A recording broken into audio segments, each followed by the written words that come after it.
maga történése. Én úgy gondolom, hogy ez is egy különböző mérkőzés lesz, mint amit Törökországban játszottunk. Kielemeztük az első mérkőzést, láttuk a Trabzonnak a hétvégi mérkőzését is. Tudjuk, hogy Salah más pozícióba fogja országi mérkőzést kezdte, szóval teljesen inkább olyasmi mérkőzésre számítok, mint ami a törökországi másik félidőben történt. Erre fel kell készülnünk, hogy jobbak legyünk, mint ott voltunk, és erre fel is vagyunk készülve.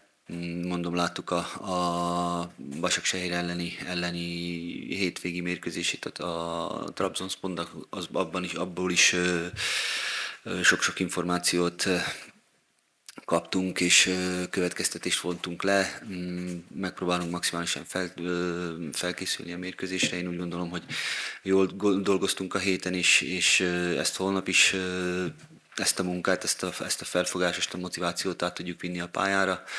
Ami az összehasonlítást illeti, én úgy gondolom, hogyha most a Vojvodina, Twente, Gornyik, Trabzonból, ez a három közül a Trabzonhoz valakit akarnak hasonlítani, akkor valószínűleg a Twente van hozzá legközelebb felfogásban, játékstílusban. Csak a törökök szerintem magasabb individuális minőséggel rendelkeznek. Felkészülés óta gyakoroljuk a 11-es rúgásokat, szóval minden mérkőzés előtt. Úgyhogy nem újdonság számolunk, ezzel is előfordulhat, de jobban örülök neki, hogyha nem lennének. Én úgy gondolom, hogy egy ilyen kaliberű ellenfél ellen ahhoz, hogy te sikeres tudja lenni, nem elég csak a taktika. Most beszéljünk csapat vagy egyéni taktikáról, kell a karakter. Én holnap karakteres játékosokat, karakteres csapatot szeretnék látni, akinek megvan a kellő önbizalma, akár labdával, akár labda nélkül, akár védekezésben, akár támadásban, aki meg tudja nyerni az egy elleni párharcokat, akár védekezésben, akár támadásban. Ez nagyon-nagyon fontos lesz holnap.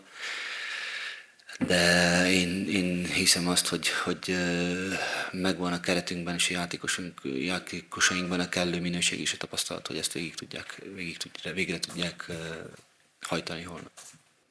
Én azt gondolom, hogy ha csak arra koncentrálnánk, hogy ezt az egy gólos előnyt védjük, az semmiképp nem lenne jó. Erről beszéltünk a játékosokkal, és ez abszolút szerintem nem vezetne semmi jóra, úgyhogy mi szeretnénk a saját játékunkat játszani, okosan, szervezettel, kellő önbizalommal, karakteres csapatot szeretnék látni. Ugye, ahogy említettem az előző válaszban is, úgyhogy mondom, visszatérve a kérdésedre, nem gondolom azt, hogy az 1-0-ás eredmény védésének, vagy a védésére kell törekedjünk egész mérkőzés alatt. Én azt nem látom jónak.